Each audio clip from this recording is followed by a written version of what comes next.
Well, hello, Miss Janine. How are you today? Hello, Jenene. I am doing well. Excited to be here today to have this interview with you. Yes, thank you so much for joining the My Story Has Power interview. Tell me, why do you believe your story has power?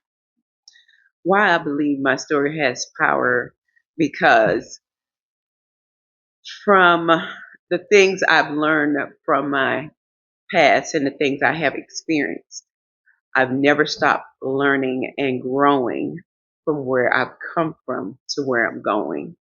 And the power behind the story, I just didn't stop or got stuck. I kept going because I know I have worth and God has given me purpose. Yes. Tell me, who is the woman sitting in front of me today? The woman that's sitting in front of you today, first and foremost, I'm a child of the Most High God. I'm a wife of 31 years to my husband, Sean. I'm a mother of two, Lil Sean Jr. and Jalea. And I'm a Yaya grandmother to Carter, Austin, and Drew. And I enjoy being a servant leader. What experience has shaped you the most over the span of your life thus far? I think what has shaped me the most is um, my resilience to keep going and don't stop, no matter the obstacles I have faced in my past and things where I thought wasn't going to be effective for me or my family, or the experiences where I didn't know if I was going left or right. And I never stopped going. I'm a researcher, so I kept going and going and searching for what I should be doing and what the purpose is on my life. And I didn't let any voices cloud my judgment.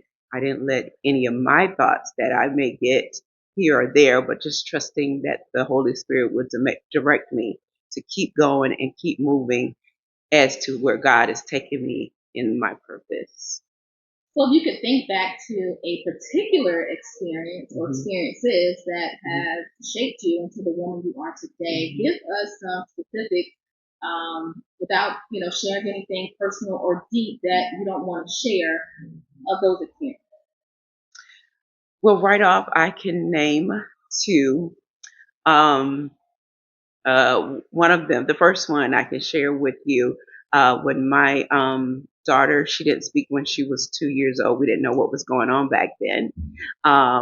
We realized later, they called it other health impaired. Um, when she was 7, she was diagnosed with autism. But until we got to that point of finding out that Jalea had autism, my husband and I had to be an advocate for Jalea. When the world around us didn't know what it was or what was going on, we had to be an advocate for her, whether it was staying up all night with her or just the research and finding out the information we need for her to get the best care and education she needed. We did that, and we pressed through that even to today at her age of 27. That was a great challenge for me as a mother who didn't understand, and I couldn't get others to share with me so I could understand better, because they were learning as well, because it was new to a lot of people and professionals back then. But it never stopped me from going and finding out what we need for Jalea to be successful. That was the first one. Number two would be it'll be 2 years here soon. My husband went into cardiac arrest and he had a stroke. He was not here for 50 minutes. And that was one of the times I said, God, your will be done, not mine. Give me your strength, your understanding. Everything was in your hands. And I walked away from seeing my husband on the ground and being surrounded by all these paramedics and not knowing what was going to happen. But when they brought him back, I just walked in what God was going to do in Sean's life. I didn't ask God for bring it back for me. I asked God to bring Sean back for what his purpose was. And I've had people to say, "Well, it wasn't for you." No, it wasn't for me. It was what God had for Sean's life. So seven days later, God woke him up, and he's here today. I am the caregiver for Jalea and LaShawn, my husband, and it's an experience that I don't understand some days, and I persevere. Some days I have to go in the closet and relax and relate, figure out, am I doing it right? Do I understand it right?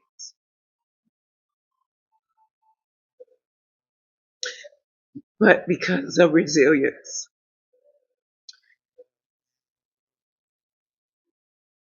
that I have experienced from before Jalea, and someone who loves to serve and to care for others,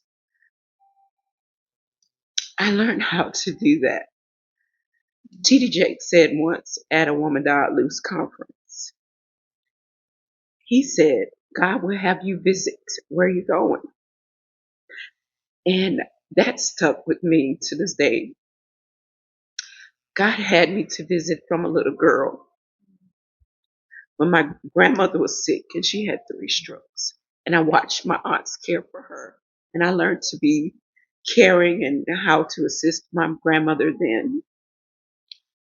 And never knowing what the future is. We don't know the story.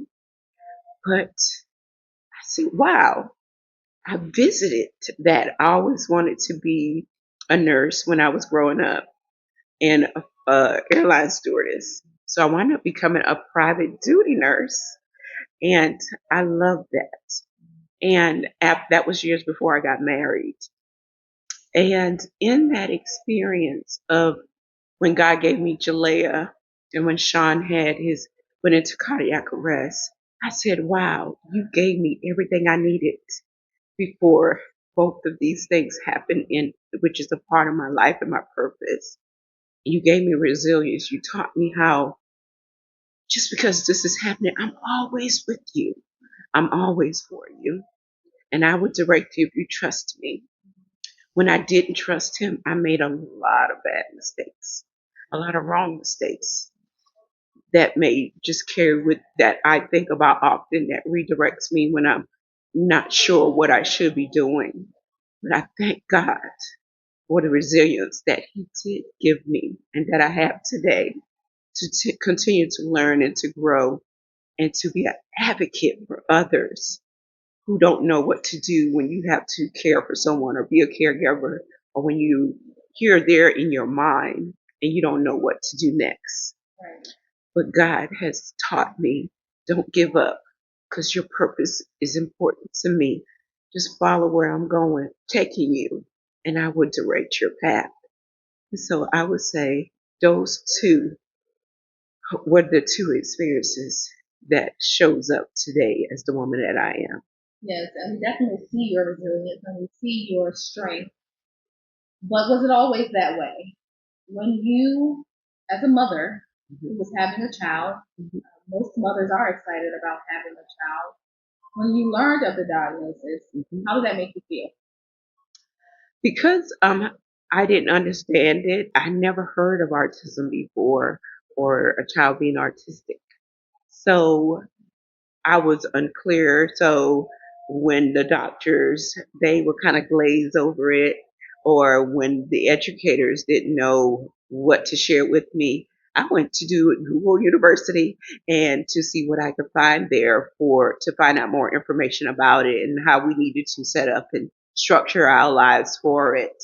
I love my daughter. I was happy um, that Jalea was born. She blossomed just like her brother and her cousins. She potty trained early just like they did. She just wasn't talking. And when she talked, she knew ABCs, numbers and letters and things like that.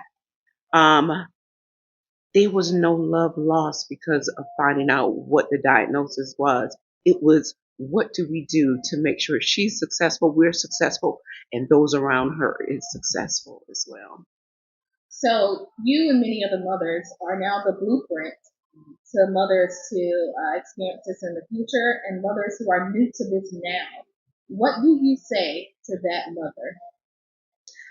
I would say to that mother, If God gave you a child or children that has a learn different, I call it disability, rather as autism or just on the spectrum or what have you, it's because God has already given you capacity.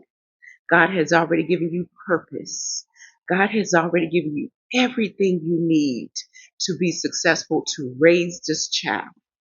And if you feel inadequate, and then if you don't feel that you're successful in this, what God has placed in front of you, go seek help. Ask questions because we don't know everything, but we have to ask questions.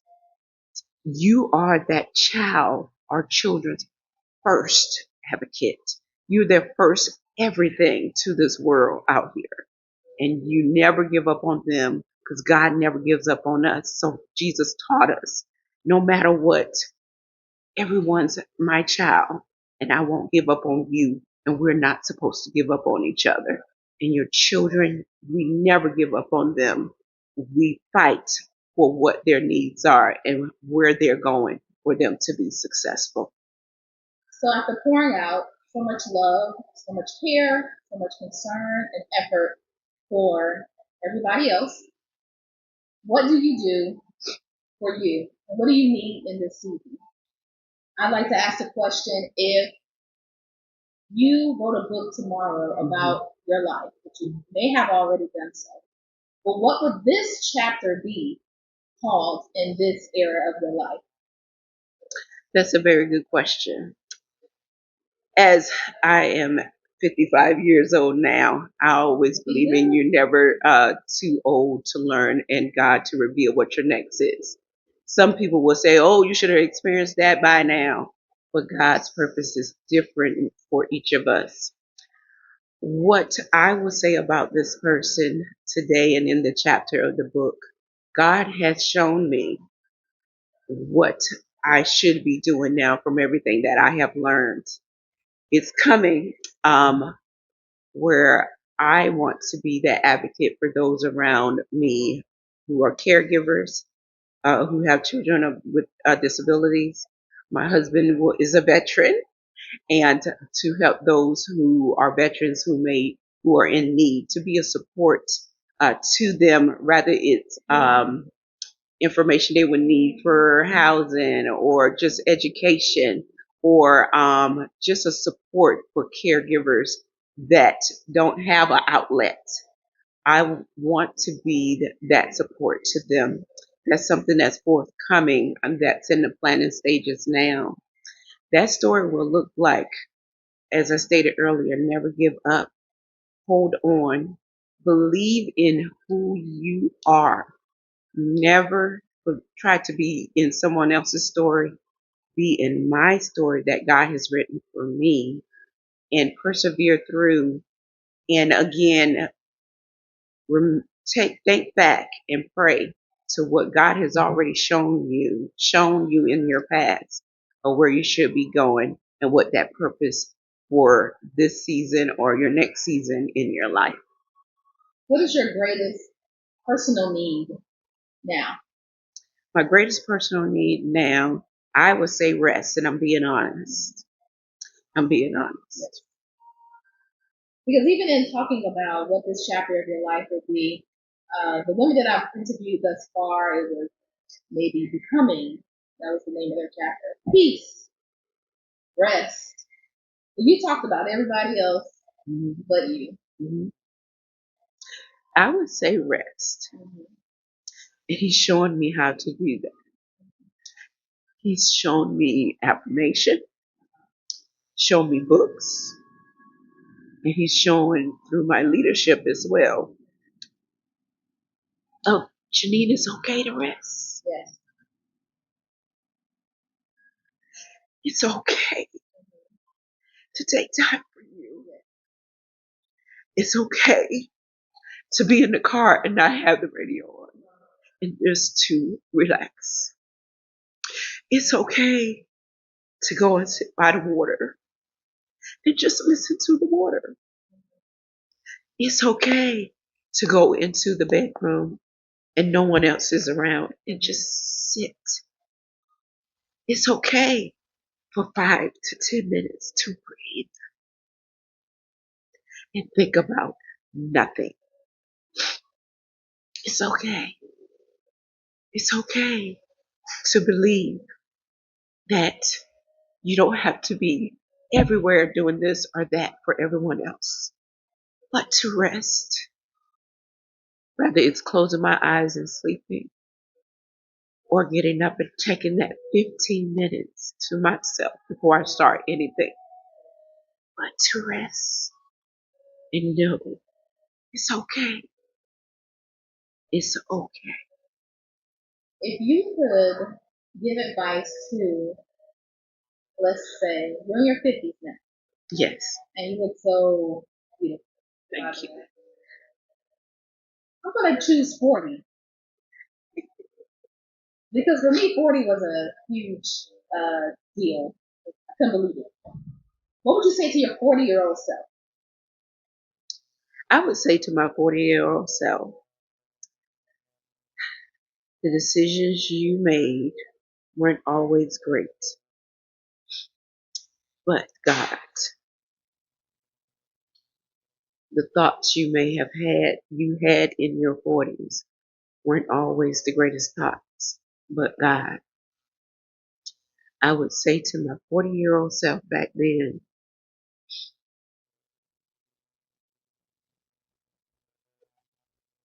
God always had you. What did the little girl way back when need to hear? You've gone through life, you've experienced many things. Mhm. What did she need to hear back then?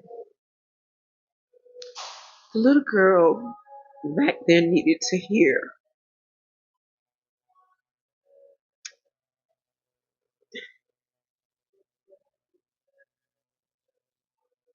you are worthy of more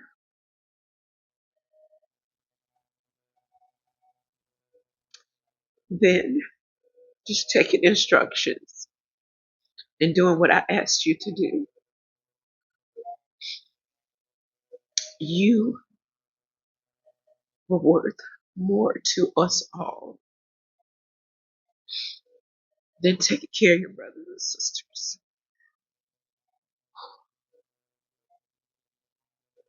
And you may have to be without, but you were worth more than that. You have everything that within you to be great, to experience greater, to be loved right, and to experience greater in life. Those are some of the things that I would tell her. I want you to finish this sentence. At this point in my life, I am committed to. What are you committed to? At this point in your life, I am committed to. At this point in my life, I am committed to